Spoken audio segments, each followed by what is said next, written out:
Oui, Emmanuel Macron lâché, mais alors lâché complètement par son ancien Premier ministre Édouard Philippe, qui appelle donc à sa démission et qui rejoint finalement les positions à la fois du Rassemblement national et aussi de la France insoumise. La France insoumise qui appelle depuis plus d'un an maintenant à la démission du chef de l'État ou à défaut de sa destitution. C'est une nouvelle fois l'appel renouvelé hier par le leader de la France insoumise, Jean-Luc Mélenchon. Le Rassemblement national qui appelle à une dissolution, mais aussi à une démission du chef de l'État, en bref à un retour aux urnes. Pour l'instant, cette démission du président de la République est exclue parmi la liste des options qu'a Emmanuel Macron. Emmanuel Macron qui répète toujours à l'envi, à chaque interview, qu'il sera président jusqu'au terme de son mandat en 2027. Alors hier, quand il a confié notamment à Sébastien Lecornu, son Premier ministre démissionnaire, la charge de mener d'ultimes consultations, il a fait savoir par son entourage qu'il prendrait ses responsabilités, je cite, en cas d'échec de ces négociations.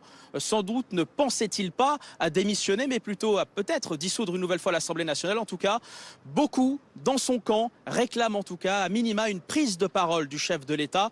Elle pourrait intervenir évidemment peut-être à l'issue de ces consultations menées par son Premier ministre démissionnaire, remissionné pour mener des consultations.